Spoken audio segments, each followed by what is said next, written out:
many, many years ago, either around the time or just before Facebook came out, I was into a form of science fiction modelling, which was called either Mac, which was capital M full stop, lowercase a full stop, capital letter K, or SF3D, which was a form of science fiction modelling set sometime in the future, but the design aesthetic was firmly based in World War II. And the well that came from was a Japanese gentleman whose name I can't remember.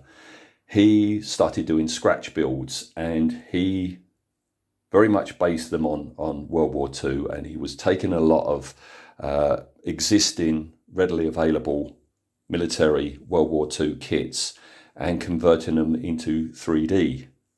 And from that, a whole line of commercially available kits were produced in this universe.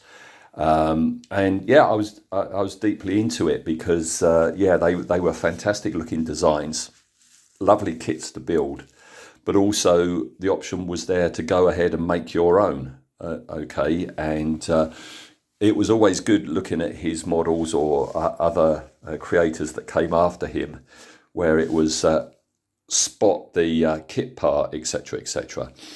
And with that gentleman, two things he used quite a bit were Yakult bottles, plastic Yakult bottles, the old yogurt drink, which was a really interesting shape and would make very good engines. And the other thing was spoons, okay, because if they're, again, readily available, cheap, and styrene plastic, so would glue easily, and yeah, they could be incorporated. And on one of the forums I was on, every so often there'll be a modelling challenge, and one of the modelling challenges once was to create a design using spoons, and this is what I came up with. All right, when I come back in part 2 of this video, I'll look into it and I'll come up with the name that I gave it. I gave it a German name, but I can't remember what, but I'll go back to my old blog site and I'll find it. But basically, this is what I came up with. And I don't know if you can see. Yeah, you can see. It is incredibly dusty. Look at that, because it's been on the top shelf for many, many, many years. Sorry, I thought that was somebody coming in. It's not, it's just the wind. But yeah, it's absolutely filthy. All right. So at the moment, I'm into Trench Crusade, which is another form of science fiction fantasy modelling. The idea being that in 1099, on the first crusade, they reached Jerusalem. A portal is open to hell, and ever since then, from 1099 to 1914, war has waged between man and hell. And again, it's a similar thing. A lot of the characters you see in are quite fantastical and very much fantasy, but there is an element of technology in there. And it's early days with the game, and so the game isn't out proper until this summer. And at the moment in illustrations, you do see whacking great big guns in the distance across the battlefield, but there's been nothing yet in the way of tanks or aircraft.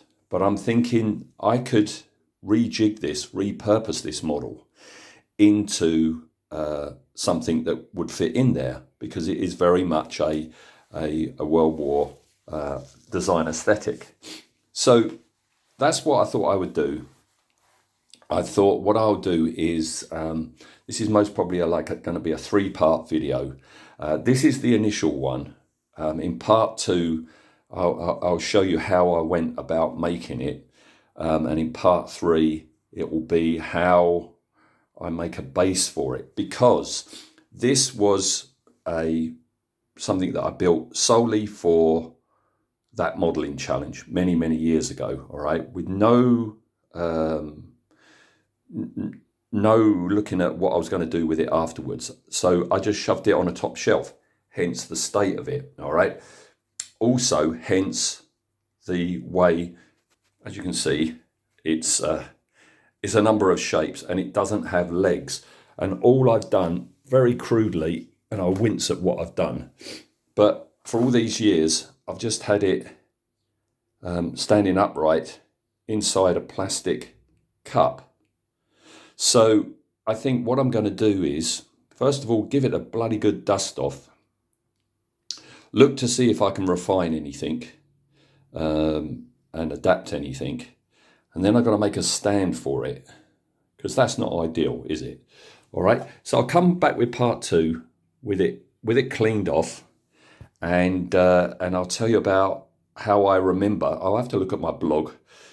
I might need memory jogging. I've got a pretty good idea how I went about it, and show you more of the details to it and what's going on in there. All right. So I'll come back for that part. Okay, with everything dusted off, let's have a good look.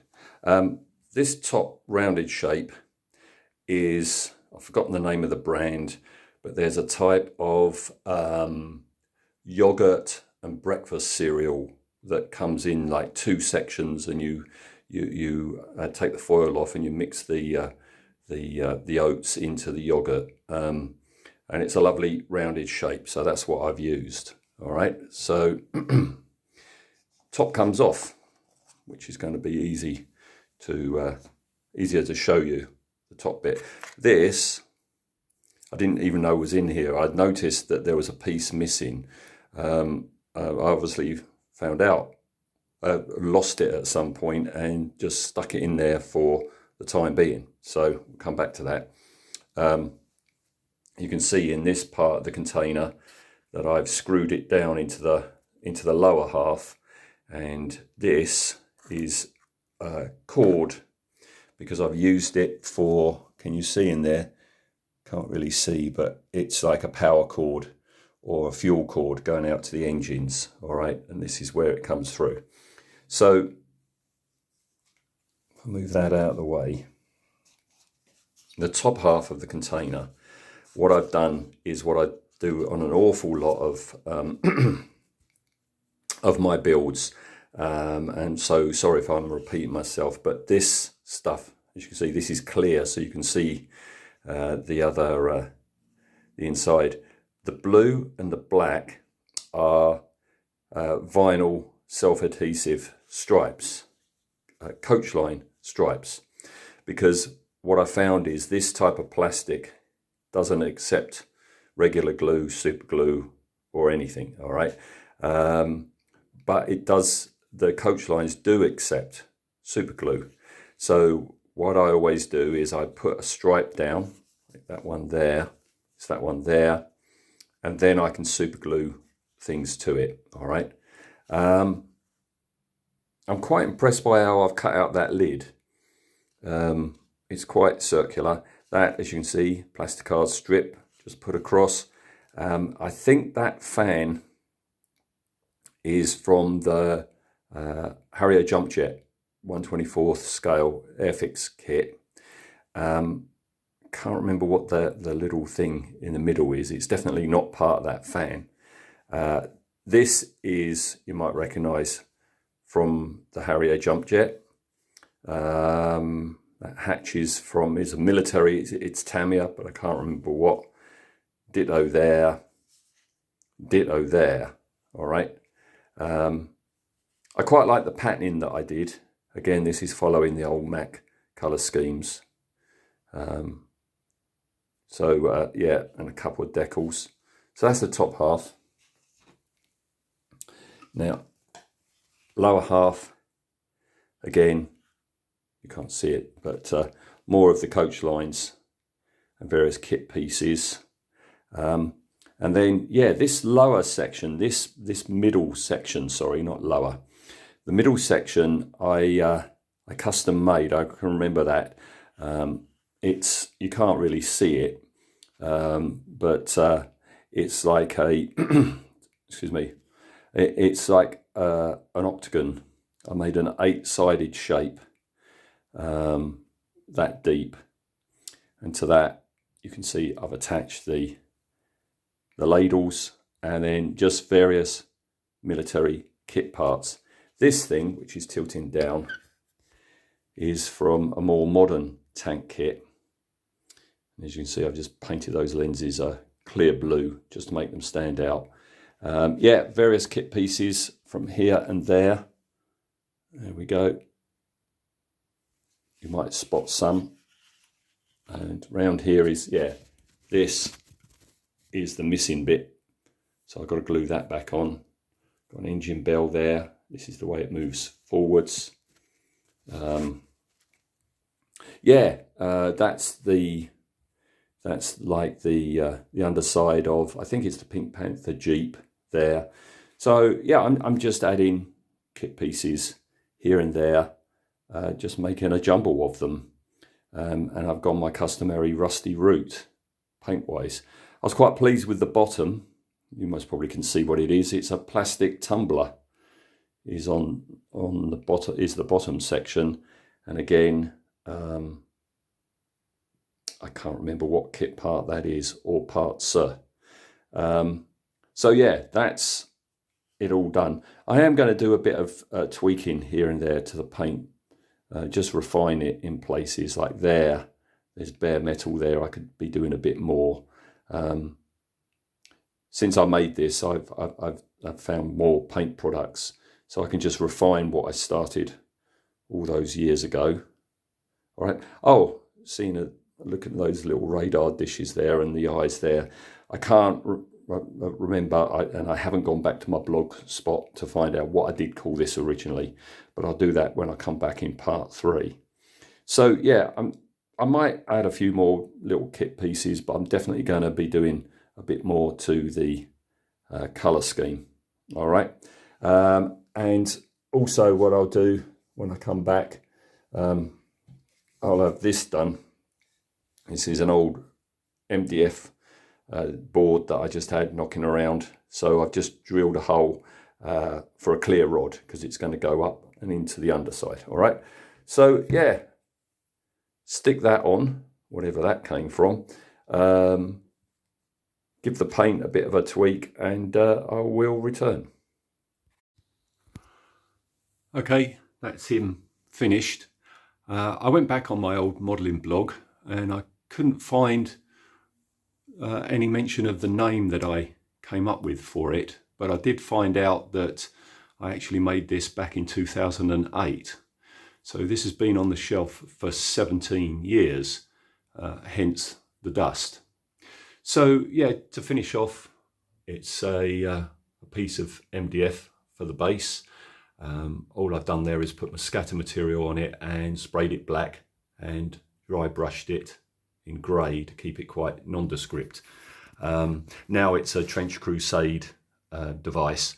There's a stigmatic none there to give it scale. So yeah, just to finish off, you can see I've just gone round and just tweaked some of the rusty bits and that, and all done. So it was a fun little simple challenge, just get this back up and ship shape. Obviously, you know, the stand isn't representative. I mean, the way I see this is a hovering eye in the sky. In fact, I think that's what I called it. I think I came up with the name, thinking about it, that the German name for eye in the sky is what I actually called it. So yeah, I mean, if this was truly being used, this would be up in the clouds. So yeah, that clear rod would be impracticably long. But no, that was nice, fun little quick job. I'm thinking when I get round to playing Trench Crusade, this could actually just form a piece of terrain on the tabletop, maybe an objective or something. Anyway, I hope you found some of that of interest, and I'll see you next time.